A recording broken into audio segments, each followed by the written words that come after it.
I'll take a couple of minutes while people continue to sit down, just so you know that we've erected that barrier because various people were tripping over the cable protector, which is designed to stop people tripping, but is probably the biggest cable protector I've ever seen.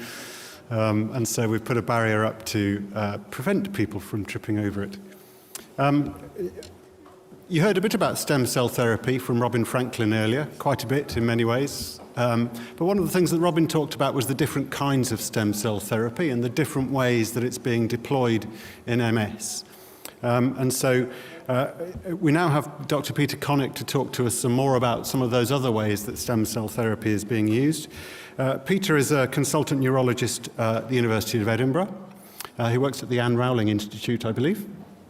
And Peter is a really good advert for why it's important to fund PhDs, because Peter actually did his PhD in the use of stem cell therapies as a potential treatment for progressive MS, and that's still very much his area of expertise. So it's a really nice advert for why it's important. Peter wasn't actually funded by the MS Society for his PhD, but we fund many, and it's a lovely example of why it's important to do that, so we continue to grow the scientific community, which will take forward the research we need to see.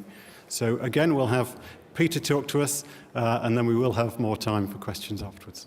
Peter, thank you. Thanks very much.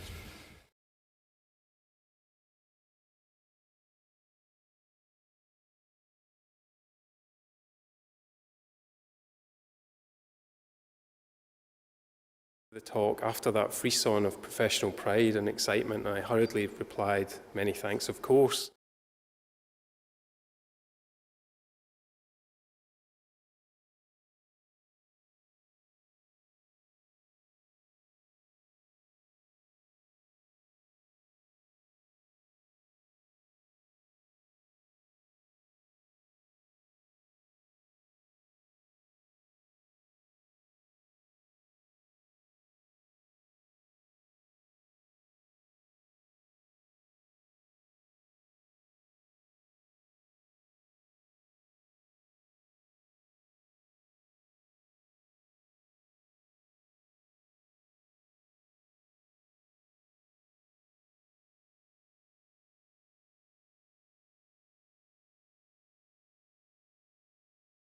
Those of you who are interested in how that building and that facility to do clinical research in regenerative medicine and regenerative neurology came about, J.K. Rowling is guest editor on Women's Hour tomorrow, and I believe she's going to spend some time there talking about it, so that may be of interest to you to tune into that. But as for the next half hour or so, what I thought I would talk about is really 4 areas, and I'll spend the most of the time talking about the first 2 because I feel really passionately that that's the key for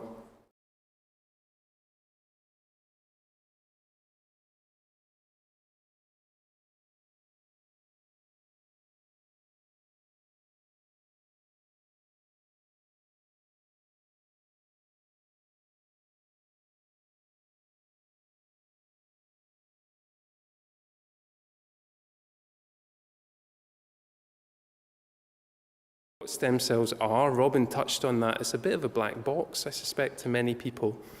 They are more complicated than just a monolithic single entity, so we'll cover up that in some detail. How might they be relevant to MS? And I've got a list of 5 areas that, if there were a sort of take-home assessment, test yourself, I guess that's what it would be from this talk. Can you remember the things that stem cells might do to be helpful in terms of therapies and developing our understanding of the disease? Current stem cell research, I'll perhaps spend a little bit of time talking about that most dangerous of subjects, which Nick has already mentioned, talking about what I did during my research in Cambridge. Those of you who have met PhDs in the past, never let them talk about what they did during their PhD research. You'll be here till tomorrow, frankly, so I'll try and be brief. And the future of stem cell research in MS I'll touch on, because actually I think the key is for you to tell us what the future of stem cell research is, rather than us to tell you. So what are stem cells?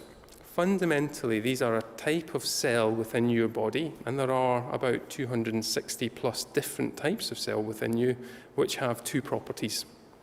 Normally, when cells divide, they produce 2 copies of themselves.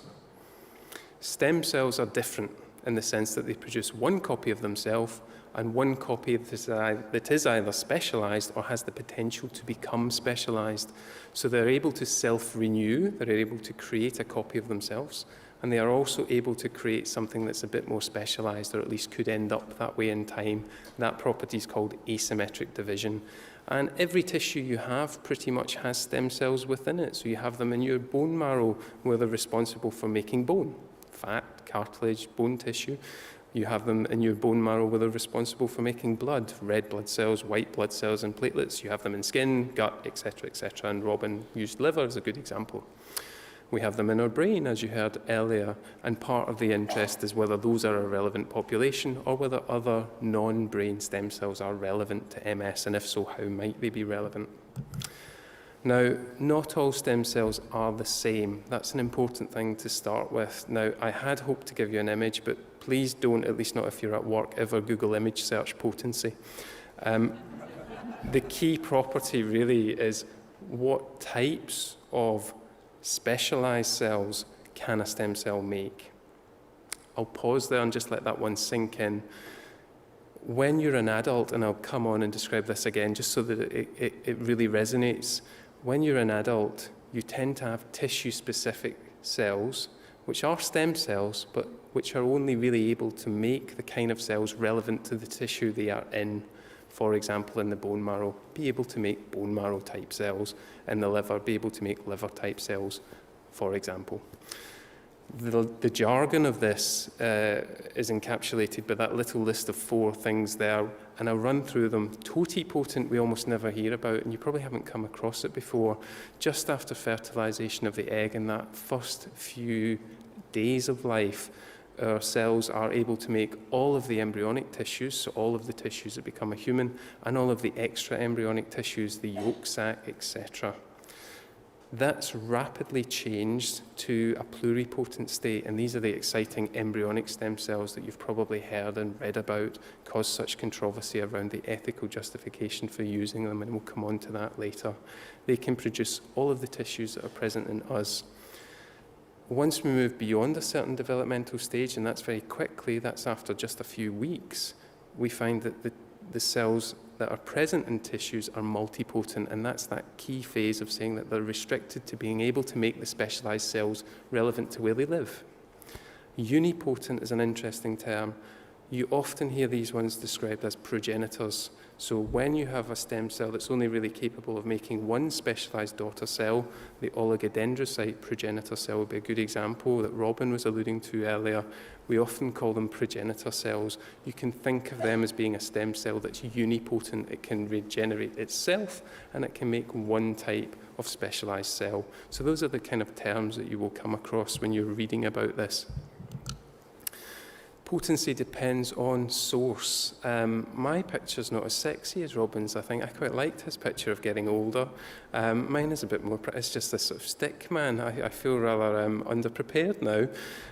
As I said, that very first few days of life is a really exciting and interesting time, and much of stem cell research that's interested in developmental biology, fundamentals about how human beings are created, how tissues become so specialized and so different from each other, has concentrated traditionally on that early phase, the blastocyst. I'll show you a picture in a minute of what we mean and where they come from. Everything from a fetus onward is essentially multipotent. So that's an important thing to recognize. When you're thinking about stem cells, think about which tissue they came from, and also which developmental stage they came from. The third thing to say, and as Robin emphasised in his talk, is that actually ageing has an effect on how much ability we have to grow them, I guess, how efficient the stem cells can divide. And that's an important thing when we're thinking about using them in the lab or as treatments. So perhaps young tissue-specific stem cells are not quite the same as tissue-specific stem cells in later years. So a number of variables that start to muddy the waters when you read about in the papers a stem cell treatment. You've got to bear in mind they're not all the same. Where they come from is important, the tissue they come from is important, and the age of the person or the animal that they come from is also important. So potency depends on source, or at least it used to depend on source. And you've already heard the big breakthrough in the past 10 years was our ability to take tissues like skin, like gut, like kidney cells, and turn them back into pluripotent stem cells. Really exciting breakthrough. My boss up in Edinburgh always says it gives hope for orthopaedic surgeons that it was an orthopaedic surgeon who discovered it. If you're a doctor, we tend to be a bit sniffy, but orthopaedic surgeons, the solution is usually a bigger hammer. Neurologists are a bit more egocentric and think we know the answers. An orthopaedic surgeon from Japan, Shinya Yamanaka, in 2006 published this revolutionary technique which opened up the door to saying perhaps we now can get pluripotent stem cells from any cell. Terrific breakthrough. So that's a new opportunity, and I'll touch on that in a bit more detail later. That said, source is still important for lots of practical reasons, not least of which ethical implications of how we get them, whether you feel it's right that we get them in this way. 10 years ago, where I'm giving this talk, there wasn't induced pluripotent stem cells. If we wanted pluripotency, we had to go to the embryo. Blastocysts are that very early stage of development, and that bundle of cells you see in the picture called the inner cell mass, just there, that was the bundle of cells that was key to really developing all of the lines of embryonic stem cells that we had. We saw a fascinating split between North America, where the development of new lines was not allowed, and Europe, where the development continued throughout the 90s and 2000s, and we saw big migrations of scientists between those continents looking to do research into fundamental stem cell biology. An illustrative really of that first question, ethical acceptability. Where did these come from? Largely these stem cell lines were derived from in vitro fertilization. As you know, when that process occurs, there's an excess of fertilized embryos which are discarded. That would be the routine practice. In certain countries, for research purposes, we were allowed to take cells and then use them to develop embryonic stem cell lines. And there are a number of embryonic stem cell lines available for researchers to work on. That's where they come from. Given that these are stem cells which are, if you think about it, fundamentally programmed to grow like crazy, this is going to end up looking like one of you one day. That's an amazing thought. What they are driven to do is to grow. So one of the problems we've always had is to think about, if we use these in a therapeutic way, beyond just thinking about can we understand human development and what might go wrong, will it ever be safe? Will these cells continue to grow uncontrolled? Linking obviously to the same kind of problems that you see in cancer, are these just an opportunity to give our patients a cancer? So that's always been a concern with these. The other issue with these has been that they are very demanding. They are just like having a baby. They need a lot of attention regularly.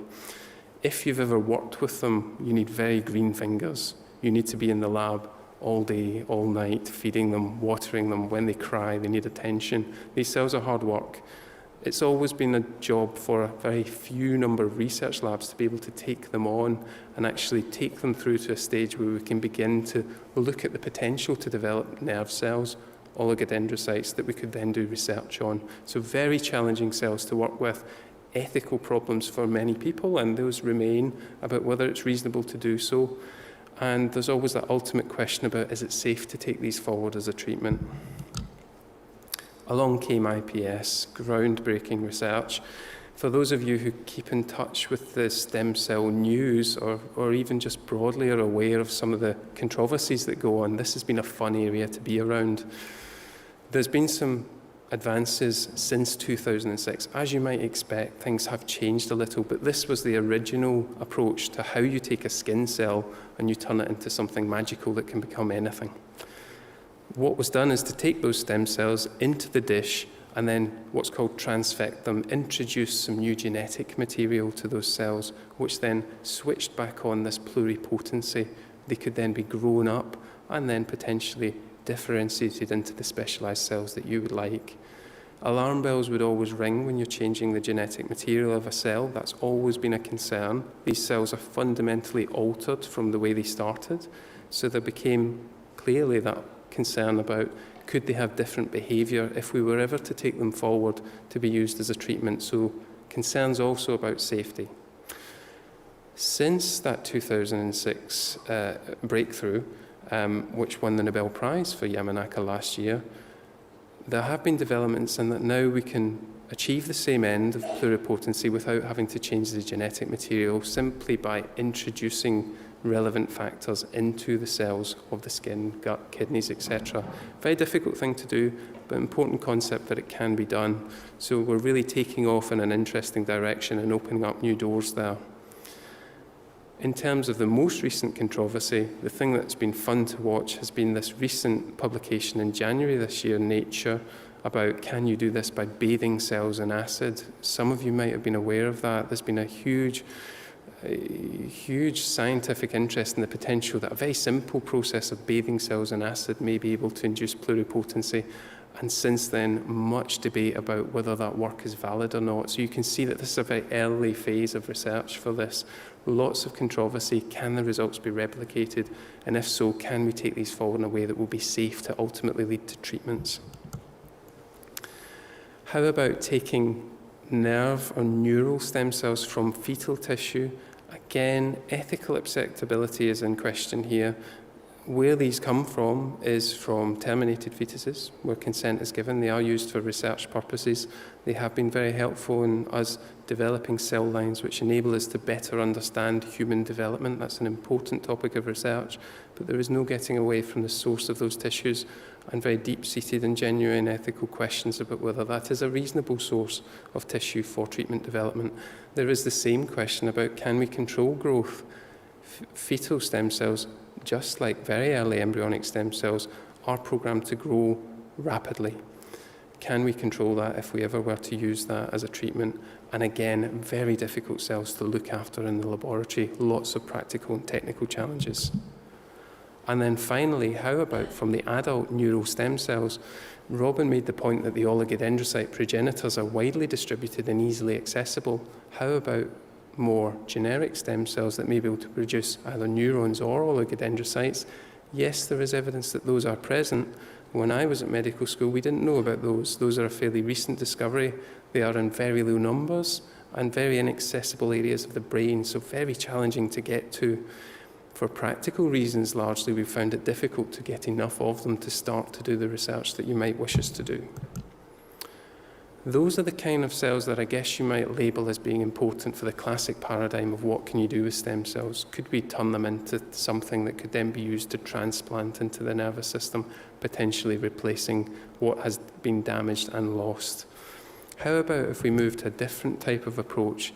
What about using cells to try and provoke the endogenous repair, so the repair systems that we all have, that you heard about in Robin's talk, that decline with time? Is there a mechanism whereby cells could provoke endogenous repair mechanisms to do better? Or could it be that by introducing cells that aren't native to the nervous system, that we can use them in a similar way to what the oligodendrocytes do at the moment, and that's to nourish axons? Could we provide protection in that way? These are exciting questions, and the focus in some ways has switched towards these type of mechanisms over recent years. That's the space in which you'll find there is a lot of commercial interest. There's probably a lot of stuff that you will read in the press around UCB, umbilical cord blood, which I'm sure you may have heard of, so a type of fetal bone marrow stem cells, and adult non-neural stem cells such as mesenchymal stem cells, which again Robin mentioned earlier, and which I'll talk about in some detail later in the talk. So that's what they are. And the important message there really is that they are not one entity. The key property is potency. What can you make from them? And that depends largely on where they come from and the age of the organism when you capture them. What can you do with them, I guess, is the heart of today's talk that I wanted to really try and give you in a concrete way to say, what is the potential of stem cells? What might they do for you as the MS patient community? The first one, and I've deliberately put it here because actually as scientists it's probably the one that's bearing the most fruit and perhaps likely to bear the most fruit in the immediate horizon, is for us to begin to model disease in our lab, to have enough quantity of nerve cells or of oligodendrocytes, or indeed both, that we can then begin to manipulate and understand is a huge resource for us. We can then begin to do what Robin wanted us to do, and that is to say, can we understand how the car engine works? If we understand that, we stand a chance of being able to repair it. The second thing which has been exciting is if we can have an innumerable number of nerve cells or oligodendrocytes, it offers us the potential to test new treatments quickly. So to test new treatments in a high throughput way in the laboratory, rather than using animals as we have in the past, actually use human tissue and establish whether we think there is any meaningful effect that would be worth exploring in patients. And finally, and perhaps the most exciting possibility, is given that we can now take cells from skin, gut, etc., from individual people, we can then develop individual stem cells. We are all different, so it offers the potential to look at personalising treatment. So not just screening drugs in a generic way to say, do these drugs have an effect on oligodendrocytes, but actually asking really bespoke questions about, do they have an effect on your oligodendrocytes, which is ultimately the big movement in 21st century medicine, to try and personalise things, to say we know the drug works in a group of people, but do we know that it works on this person who's come to see me today? So really exciting prospects for just having a resource that we can do these kind of research projects on. The second thing, and I think perhaps what is often held as the holy grail when one originally began thinking about stem cells, is can we switch off the disease? Can we reset the immune system? And the paradigm for how that's been approached is very similar to what you would see in cancer treatments such as leukemia, etc. It is a bone marrow transplant, given that bone marrow is where the white blood cells are made, after ablation of the existing immune system. So it's a very tough treatment to have.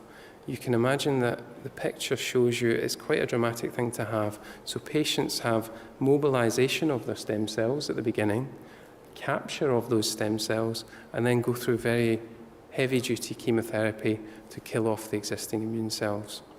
Those are then replaced by transplantation of hematological stem cells, and the hope would be that when the immune system reconstitutes with that transplantation, we don't have the same autoreactive population of cells.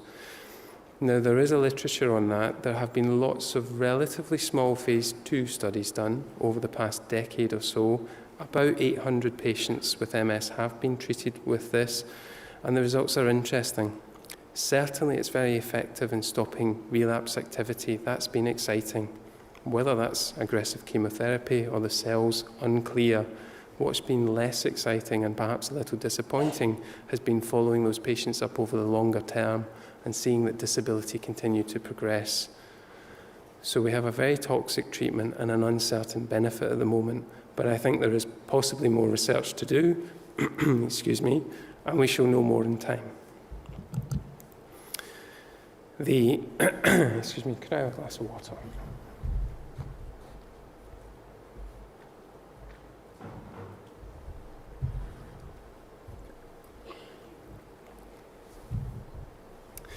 Thank you.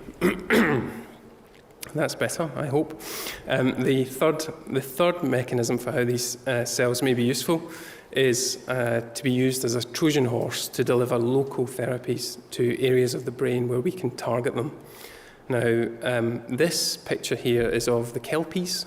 It is a beautiful sculpture in Falkirk in Scotland, just near where I do clinics on a Friday. I drive past it, and it always reminds me of this mechanism of how cells might be used. This is very much in the earliest stages of development, but the idea here is very interesting.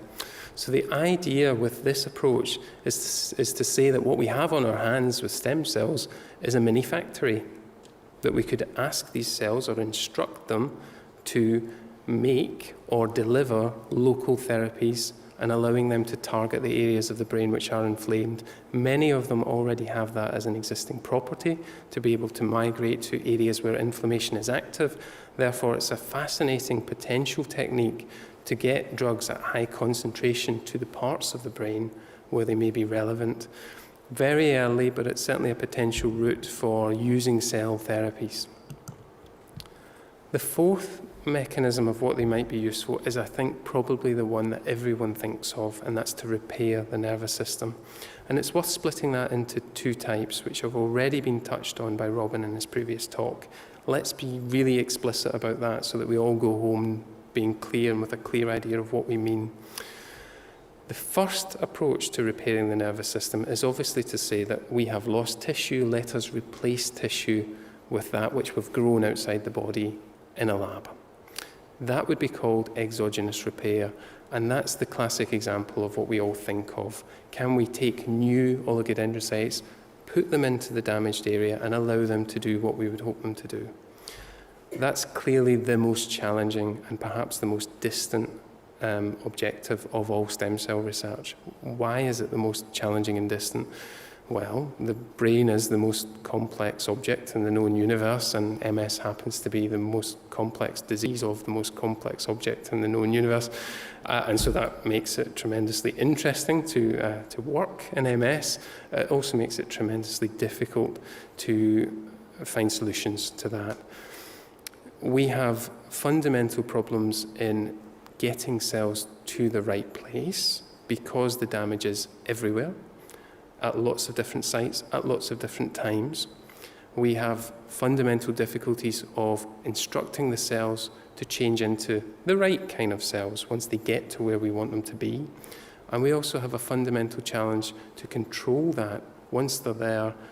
Are they going to be functionally active? So even if we could turn them into an oligodendrocyte in the place in your nervous system where we would want them to be, are they going to function when they're there? And are they going to function normally? So huge challenges to actually implement this type of research. But it's always been the holy grail, if you like, of stem cell research. And I think it's still the paradigm that everyone thinks of. It just happens to be the most challenging and the furthest away from being delivered. So how about as an alternative, could cells actually orchestrate what's going on in the repair pathways? So if you envisage here, you've got this beautiful orchestra of repair systems within the brain, which works very well most of the time. However, as we know and as we heard about earlier, it declines in its function over time and eventually it stops working.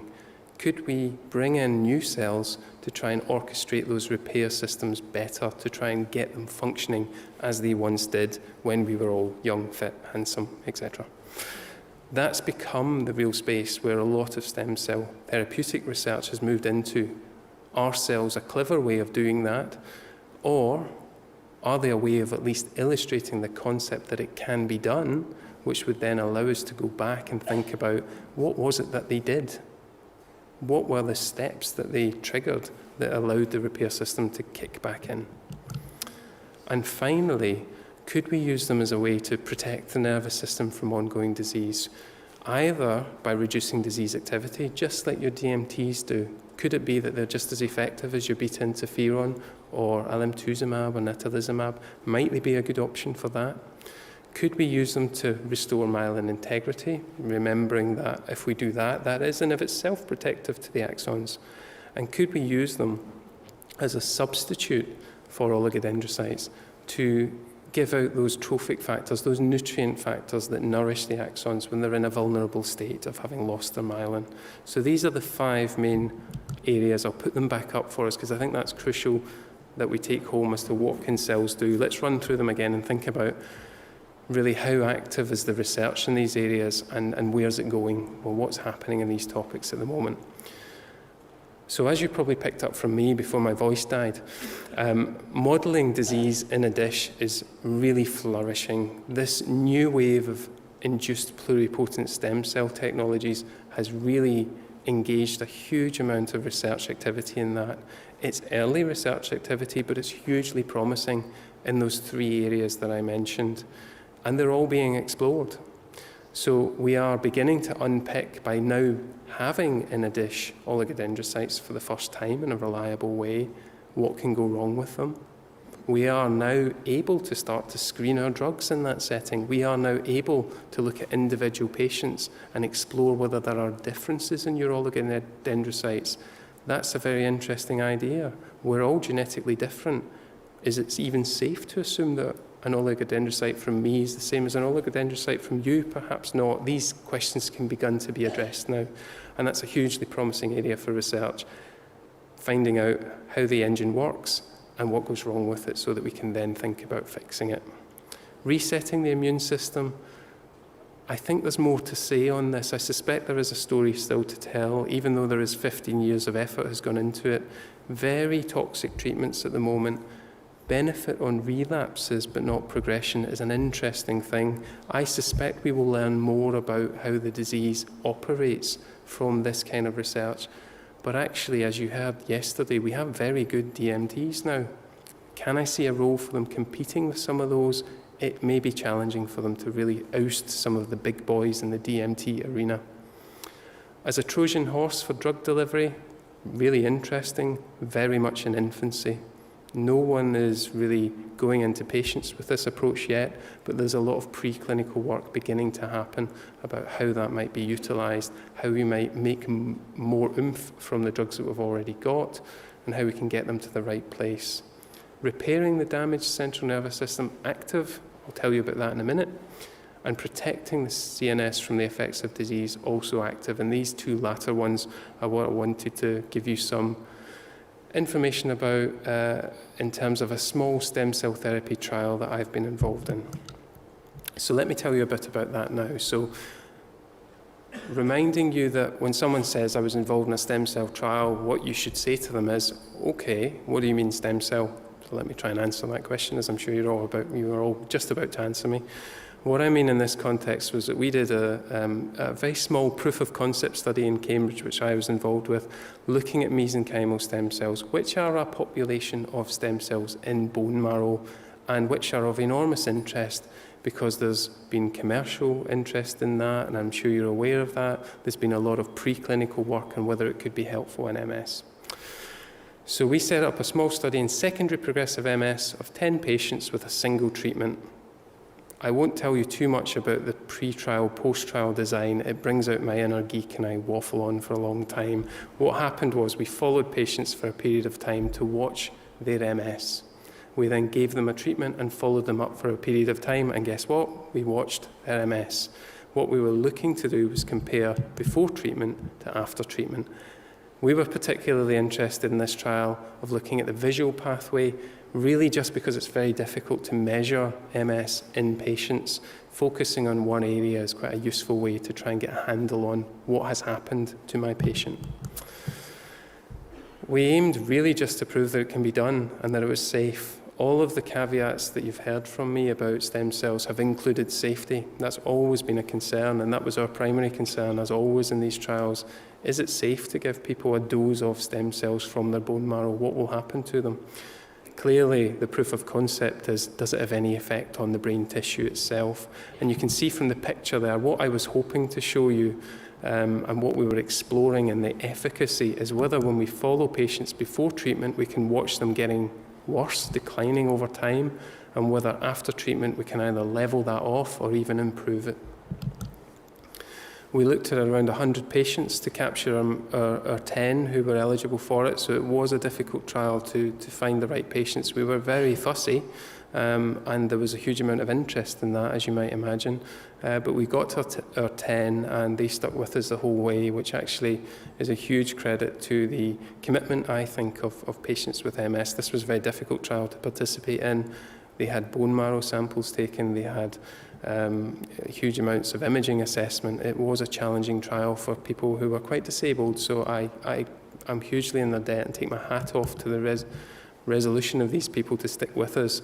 We had 10, we had 7 boys, 3 girls, around 50 years of age, typical secondary progressive group of patients that we would see in our clinic, really. They had MS for around 15 years. Their EDSS, for those of you who know that scale, the average patient would walk with 1 stick, and that was in the upper range of where we were targeting. They all had damage to their visual pathways. That was what we were fundamentally interested in. But it wasn't new. It wasn't that they had just had an optic neuritis. It was some time ago, because what we were really interested in isn't going in the fresh situation to try and improve repair, which was going to happen anyway, but actually when things had settled down, when the dust had settled, is there anything that we could do to change matters? So this is a fun slide, which is hopefully meaningless. If it means anything to anyone, then come and see me later. You can tell me more. We spent a huge amount of time characterizing these cells, and I really put it up purely to show you that this is a tricky thing to do. We had the Professor of Pathology helping us out with some of this in Cambridge. And what it shows is that we went to some length to prove our cells were what we said they were. I've told you that stem cells can make daughter cells which are specific to the tissue they're in. So what you're looking at is the red blobs are fat cells. We've turned our stem cells into fat. The brown stuff is bone in the middle, panel B. We've turned our stem cells into bone. And the blue stuff is cartilage. We've turned our stem cells into cartilage, and that was all we could turn them into. And that fits with what we would expect for these cells. The wiggly line at the bottom is us looking at the genetic material of these cells. What you must remember is that I spent 8 weeks growing them in a laboratory, so they were expanded about 10 billion fold. So the potential for mutations and for us to introduce cells which were not quite what we took from the patient was clearly there. If you introduce mutated cells, there's clearly a concern about them being abnormal and potential for malignancy, cancer, etc. We had to show that they were normal in terms of the DNA, and we did that too. Hard work. What did we find? Well, I'm pleased to say our primary objective was great. They were very safe. We managed to culture these cells in all of the patients we tried, so it can be done. That's the first thing to say. I can take your cells and grow them to a pure population of what we want. When we gave them, what we saw was typical of a mild hypersensitivity, or if you like, allergic reaction. One of our patients got a rash round about 12 hours after the infusion. It got better after about 24 hours, didn't require any treatment. Another patient had an itchy scalp. A week later, very difficult to know whether it's related or not, again settled down within a week without treatment. So very safe, at least in this small group of patients. More importantly, given we had expanded these cells over time, did we give them any nasty infections? Did we give them any evidence of abnormal cell growth? No, we didn't. And that was then followed up for around 10 months afterwards. Follow-up continues now, and again, no long-term adverse events have been reported. We're now up around about 5 years now after that trial closed. The bit you're interested in is what happened to their eyes. So vision chart, as your optician goes for, is on the left there, and you can see that the higher up the chart you go, the worse your vision. What we found before treatment is this dotted line here, was that our patients were very slowly getting worse. So on average, our patient could see only further up the chart as time went by. In other words, the vision was deteriorating very slowly. After treatment, we saw quite a sharp downturn. Their vision improved. That was exciting. But clearly that was only clinical findings. All of our patients had treatment. Perhaps we were biased in just pushing them to try a little harder. That's always the concern you have when you don't have a blinded trial and you don't have a control group. So how about blinded assessments? Looking at the function of the nerves with visually evoked responses, the physiology of how quickly they could conduct and how much signal could conduct through the visual pathways. We found that after treatment, the speed of conduction got a lot faster in the visual pathways. We found that the amount of signal getting through to the back of the brain at the visual cortex had increased too, so really encouraging. And when we looked at the actual structure of the optic nerves, structure of the visual pathways, we found what you're looking at is the optic nerve, this circle here. I always think this looks a bit like the Terminator, those of you who are old enough to have watched the Terminator. It scares my children. I can't show this talk to them. What we found was that before treatment, the optic nerves were shrinking, as you would expect, nerves shrinking over time. And we found that that was reversed after treatment and that the size of the nerves was enlarged. So really exciting evidence of clinical improvement, physiological improvement, and structural improvement at the time of treatment, all in a direction which we would hope in the visual pathways. Exciting stuff.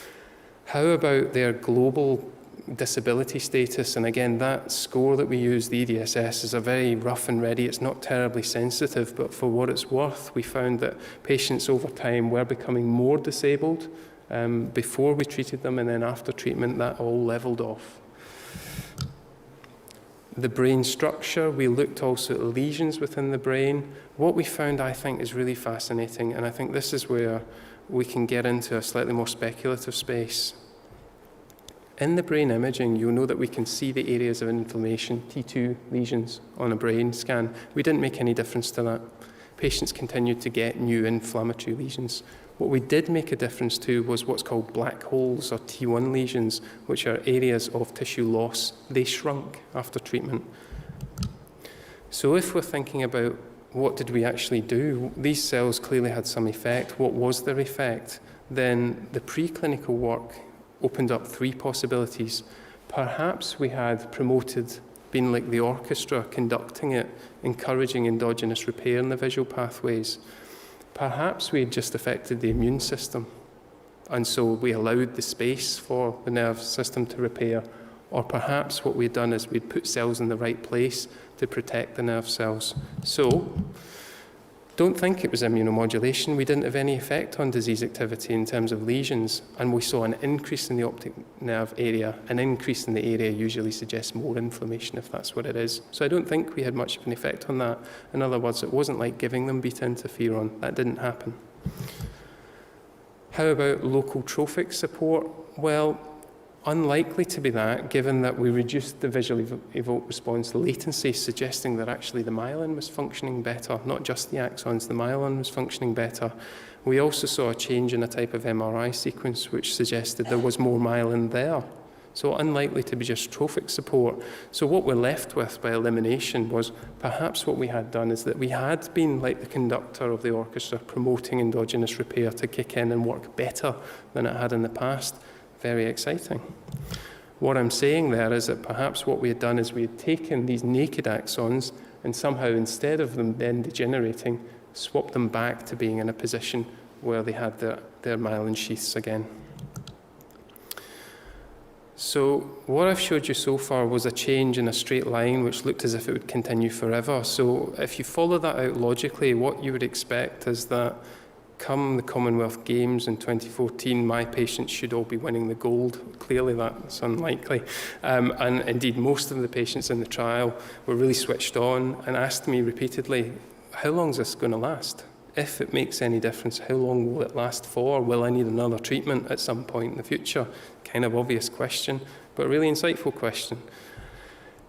The answer, as best we can tell, is probably the effect we saw lasted around 6 months. What we see when we look at different ways of modelling the results that we had is we do see that the best fit is this curve, at which the top of the curve is around about 5.5, 6 months. After that, it looks like we hadn't switched the disease off in a permanent way. The disease came back.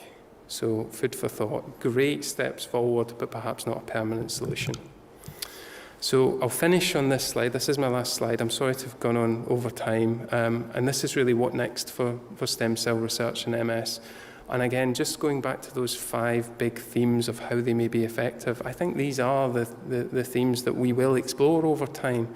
The question is really where we take it. And I guess that depends a bit on what you guys want us to take, what direction you want us to take it in.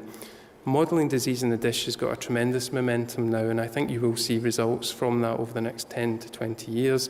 Even before that, you'll hear about big splashes which will need replication. That's really exciting, and being in the field, that's where I suspect you'll hear the first news coming from. Resetting the immune system, you can still join trials which are looking at that. They're still going on. My personal view is that we have very good treatments now to manage the immunological aspects of MS, and I suspect that cell therapies may not be the dominant ones that solve that conundrum. As a Trojan horse for drug delivery, I think is on the horizon.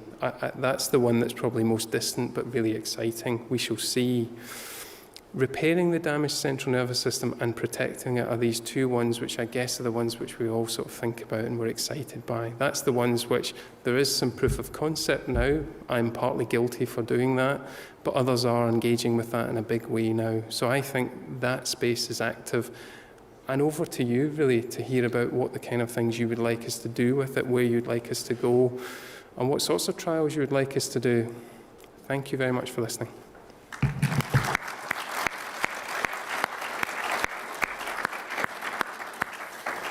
Peter, thank you very much. It's another fascinating talk.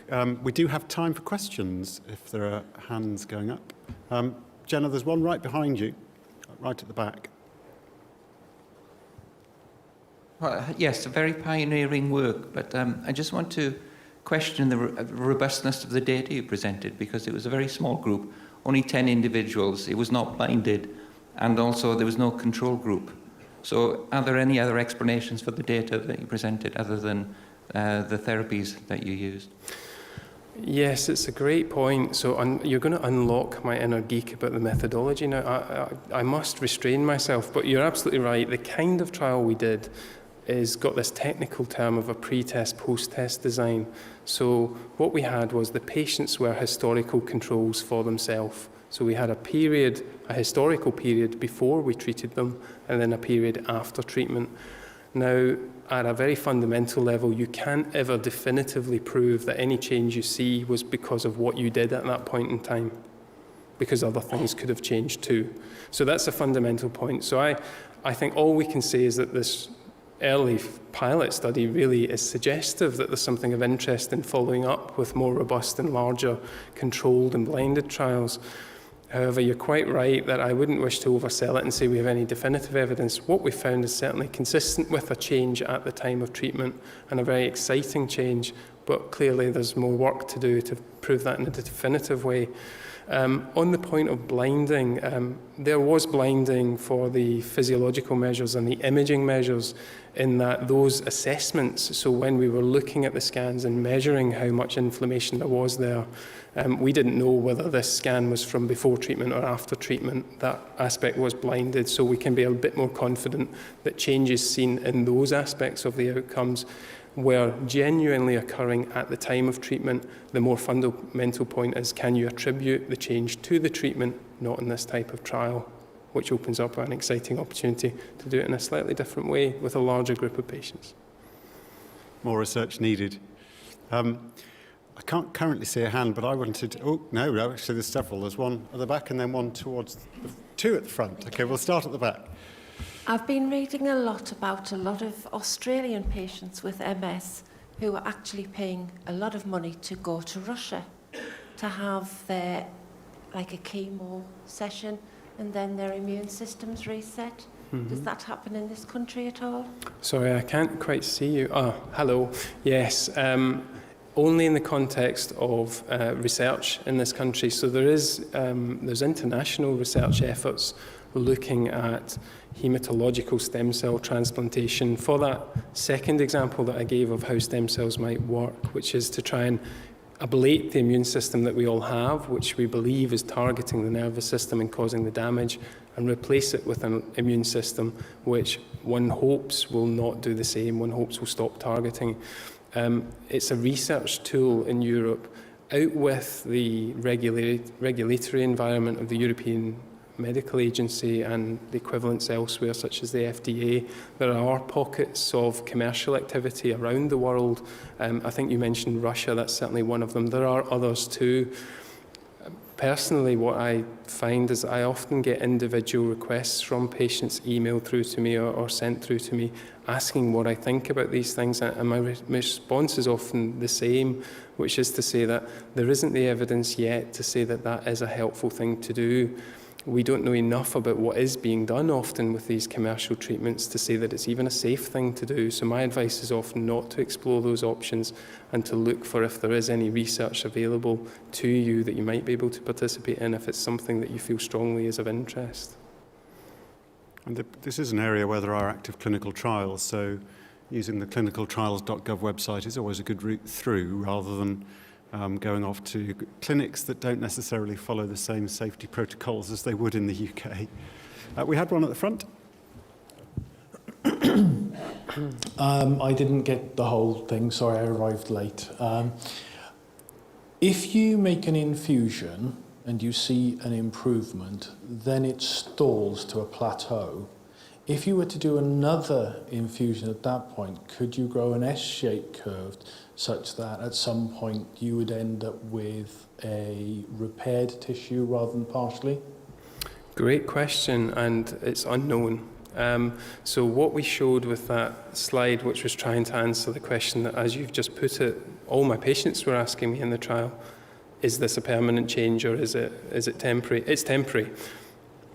To discover whether you can then get further improvements and when it eventually plateaus and whether there is a long-term fix, essentially that would take a study where repeat treatments were given. It's an interesting question. It hasn't been answered yet. What if you were to do infusions over a regular basis with the patients that you've got, because obviously you've got stem cells from those people, one assumes that you've got to keep them cryogenically at some point to hold them. And if you to infuse them again to see if that next step happened and what level of the next step, because I wouldn't expect it to be a true S curve. I'd expect it to slow down. So it might be a shallower S, but what point can you reach where it improves the quality of life of the person such that, you know, could you make a blind man see? Is it a case of you've just made the chemical conductivity of the optic nerve better? Have you improved the actual nerve itself? Or have you improved just the protection and everything else is still tickety-boo doing whatever it is? Or have you reset everything along the way? So there's quite a lot to unpack there. Sorry. It's a great question. If I could answer any one of those, it'd be a Nobel Prize. Well, that's it, isn't it? So to begin with the fundamental question of what would happen if we did it again and again and again, no one knows. That would require doing it and finding out. But it is certainly a hypothesis that could be tested, that you would find that you may get plateauing or eventual failure of treatment, or indeed you might see an improvement to a level where it's stable and you enjoy good function. We simply don't know. That's not been tried before. And actually, when it's used in animal models, that kind of approach of giving 2 treatments, you get that S-shaped curve that you see, but in humans it's never been tested. So interesting. The second question is about the mechanism of if these did indeed have an effect, and this wasn't a spurious finding, as I would contest that it probably wasn't. How did they have an effect? What is the mechanism? I think is fascinating. Ultimately, in this study, we can't definitively answer that. What I can say to that is what the data suggests. So the data suggests that we did not switch off inflammation. So the brains of the patients continued to acquire inflammatory lesions at the same rate as they did before treatment. So we didn't do that. We didn't appear to just have a trophic nourishing effect on the axons, because what we saw the nerve cells, certainly in the anterior visual pathways, enlarge, and we saw the black holes, the areas of tissue loss within the brain, shrink. So it looks like there was an effect on structure within the nervous system. And thirdly, what was the cell that we influenced? That's the hardest one to answer. But if one looks at the physiology, we see that the conduction speeded up as well as got to a greater volume, if you like, at the back of the brain, suggesting that we weren't the tortoise, we were the cheetah, which suggests that perhaps the myelin was functioning better. There's lots of ifs, lots of buts, but that's where the data takes us in terms of if we can speculate on what the mechanism of effect that we saw, it's suggestive that perhaps we were orchestrating the repair systems that were within the brain to do a little better than they had been doing previously. Good. I'd like to move on to another question, if that's all right. Kim, there was a question right in the middle, who I believe is the chair of our Sutton branch. Yes, thank you, Chair, like I say, of Sutton branch, also a lapsed immunologist or immunotoxicologist for a while. So hence I fully appreciate that research is a long-term thing. If you were to stand here again in 10 years' time, what would be your hope or your top-line message in 10 years? So I think we've had fundamentally we've asked the right questions from the floor already as to what the questions that I'm keen to answer is, first of all, as was asked at the back, is this effect real? I think that's the first thing to say. That would require a study showing in a blinded, randomized trial that we do see the same changes. So that would be the first thing. Is this a real effect that we can see? Second, I'm curious to know the mechanism of effect. Is that we have promoted endogenous repair? And third, I guess, is to kind of unpack that and say, well, what exactly is it that the cells have done? And what's called reverse translation then, which is to then take the MSCs back to our disease models and look and see what were the altered biology that we've achieved by introducing these that resulted in us orchestrating the repair system, if indeed that's what's happened. So I think that tiered approach is probably how I would see this research going. We always want to run before we can walk, so clearly there's an impetus, there's a natural impetus now to think about a bigger trial, moving on to phase 2B, thinking about even phase 3 down the line, planning for it at least conceptually. I think there's some work to do exactly around these questions of, is it real in a definitive phase 2? If it's real in a definitive phase 2, how long does it last for? and can we really nail the mechanism? I think those are key before we rush forward. But it's always nice to give some grounding to say that actually that is a strand of research which looks certainly worthy of exploring, if nothing more than that. Peter, this is an area where there's tremendous public interest in stem cell therapy, and so it gets quite a lot of media coverage. Does that make it easier for a stem cell scientist, or does it make your life harder? Well, we live with it. As you know, there are only two outcomes in the popular media for any stem cell trial, which is disaster or miracle. I'd like to argue that mine was neither, really.